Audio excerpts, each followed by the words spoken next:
हमारी संस्कृति में हमने सुना है कि ऐसे बहुत से उपाय हैं जिनसे घर में मौजूद चीज़ों से इम्यूनिटी को बढ़ाया जा सकता है। क्या आप घरेलू उपचार से इम्यूनिटी यानी प्रतिरोधक क्षमता को बढ़ाने के बारे में थोड़ा प्रकाश डाल सकते हैं? देखिए, इम्यूनिटी को रातों रात नहीं बढ़ाया जा सकता, हमें ये समझना होगा। आमतौर पर मेरा मानना है कि कई कारणों से लोगों की जीवन शैली और भोजन के पैटर्न को देखते हुए मुझे लगता है कि इसकी जांच होनी चाहिए, इसकी मेडिकल जांच होनी चाहिए। मुझे लगता है कि दक्षिण भारत के लोगों की प्रतिरोधक प्रणाली दुनिया के कई दूसरे लोगों की तुलना में बेहतर है, सिर्फ खान पान के पैटर्न, परंपरा, जलवायु और दूसरी कई वजहों से। आपको ये समझना होगा कि उष्णकटिबंधीय जलवायु में और जगहों की तुलना में कहीं अधिक जीव रूप पाए जाते हैं, जिसमें सूक्ष्म जीव भी शामिल हैं। उनकी संख्या और विविधता बहुत बहुत ज्यादा है। तो इस धरती पर रहने भर से ही सिस्टम और अधिक लचीला हो जाता है, क्योंकि हम हर समय इन चीज़ों के संपर्क में रहते हैं। ये एक पहलू है। एक और चीज़ है भोजन, एक और चीज़ है जीवन शैली। ये सभी पहलू हैं। बड़े पैमाने पर कृषि समुदाय होने की वजह से हम में से ज्यादातर लोग, अगर इस पीढ़ी में नहीं तो पिछली पीढ़ी में, हम सभी कृषि समुदायों से ही आए हैं। तो लोग जमीन पर रहते थे, इसने ही उन्हें जबरदस्त मजबूती दी। दुनिया के ज्यादातर हिस्सों में 80% से अधिक आबादी शायद 100 साल पहले खेती किसानी से दूर हो गई। भारत में हम जमीन से दूर हुए हैं केवल 25-30 सालों पहले। यह फायदा अभी भी हमारे साथ है। ये ज्यादा दिनों तक हमारे साथ नहीं रहेगा। अगर हर कोई ऊंचे ऊंचे अपार्टमेंट्स में रहना शुरू कर दे, धरती के संपर्क में आए बिना, और लैब के चूहों की तरह रहना शुरू कर दे, हर चीज से सुरक्षित, तो हमारी इम्यूनिटी भी कम हो जाएगी। लेकिन मुझे लगता है कि ये फायदा अभी भी हमारे साथ है। लेकिन अभी मैं अपनी इम्यूनिटी बढ़ाने के लिए क्या कर सकता हूँ? जैसा कि मैंने कहा, ये कोई रातों रात होने वाला समाधान नहीं है, लेकिन समय के साथ आप ऐसा कर सकते हैं। तो चलिए मैं हमारे आसपास उपलब्ध कुछ आम चीज़ों के बारे में बताता हूँ। एक बात है, मुझे ये ज़रूर बताना चाहिए, हम पवित्र भस्म वाले लोग हैं। हम हमेशा किसी न किसी तरह से भस्म लगा कर रखते हैं। अगर आप इसका उपयोग करना जानते हो तो कई तरह की भस्म होती है। मैं आपको इसके बारे में इस तरह से निर्देश नहीं दे सकता वेब के ऊपर, लेकिन अगर आप इसका सही तरीके से इस्तेमाल करना सीखते हैं तो ये मदद करता है। नीम लगभग पूरे देश में उपलब्ध है, पहाड़ी स्थानों को छोड़कर। रोज नीम की पत्तियों को खाना। हल्दी तो वैसे भी मौजूद है।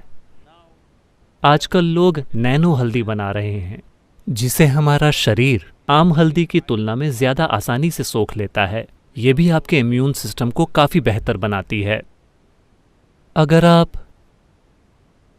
आप आंवले को, जिसे गूसबेरी या नल्लीकाई भी कहते हैं, अगर आप इसे रात भर शहद में भिगोकर रखते हैं, साथ में कुछ टूटी हुई काली मिर्च या ग्रीन पेपर, मैं उन लोगों के लिए कह रहा हूं जो दूसरे देशों से हैं। ग्रीन पेपर से मेरा मतलब हरी मिर्च नहीं है, कहने का मतलब है कच्ची काली मिर्च, जिसे आपने दुनिया के ज्यादातर हिस्सों में नहीं देखा होगा। यहाँ ये हमारे लिए बहुत आम है। तो इसे शहद में भिगोएं और हर दिन 3 चम्मच, दिन में 3 बार इसका सेवन करें। ये सभी चीजें सबसे अच्छी तरह तब काम करती हैं जब आप खाली पेट होते हैं, तो सुबह सबसे पहले आप इसका सेवन करें। अगर आप ये चीजें करते हैं तो आप अपने इम्यून सिस्टम में काफी बढ़ोतरी देख सकते हैं। मैं कहूँगा कि 4 से 8 हफ्तों में आप देख सकते हैं कि आपका इम्यून सिस्टम काफी बेहतर हो गया है। ऐसे योगाभ्यास हैं जिन्हें सिखाना कठिन है, लेकिन अभी सिर्फ एक मंत्र का जाप और ईशा क्रिया करना, इससे भी आपका इम्यून सिस्टम बेहतर होगा। ये बात साफ होनी चाहिए कि ये कोरोना वायरस का इलाज नहीं है, ना ही ये इसकी रोकथाम है। मैंने अपना जाप किया तो मैं जाकर लापरवाही करूंगा, ये उस तरह काम नहीं करने वाला। ये ऐसी चीज़ें हैं जिससे आप एक अरसे के लिए करते हैं और अपने सिस्टम को मजबूत करते हैं कि जो अगला वायरस आएगा, आप शायद उससे निपटने के लिए एक बेहतर स्थिति में होंगे। यानी अगर आप जिंदा हों तो हाँ, इसे हल्के में ना लें, इसे हल्के में ना लें। फिलहाल ये हम में से हर एक के लिए एक चुनौती है कि हम इस समय के दौरान जिंदा रहें। इसका यही मतलब है। ये मत सोचिए कि ये कोई दूर की चीज़ है जो चीन या इटली के लोगों के साथ होती है। अभी अगर हम बने रहें, अगर आप इन 6 से 8 महीनों के दौरान जिंदा रहें, तो इसका मतलब है कि हमने इसे जिम्मेदारी के साथ निभाया है। अगर हम में से हर कोई जिंदा रहता है, तो इसका मतलब है कि हम वाकई अच्छे हैं। हम जागरूकता और जिम्मेदारी के साथ जीते हैं। इसका यही मतलब है। दुर्भाग्य से आज सरकार को सेना का प्रयोग करके इसे जबरदस्ती लागू करना पड़ रहा है, क्योंकि बहुत से लोगों को एहसास नहीं हो रहा है कि ये ज़रूरी है। और वो सोचते हैं, उन्हें लगता है कि ये काल्पनिक है। ये काल्पनिक नहीं है, ये हमारे सामने खड़ा एक ऐसा खतरा है जिसे हमें ठीक से संभालना होगा। चलिए मंत्र का जाप करते हैं।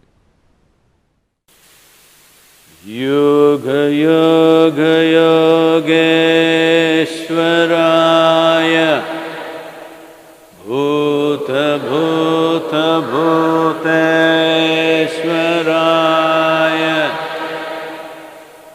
काल काल कालेश्वराय शिव शिव सर्वेश्वराय शंभो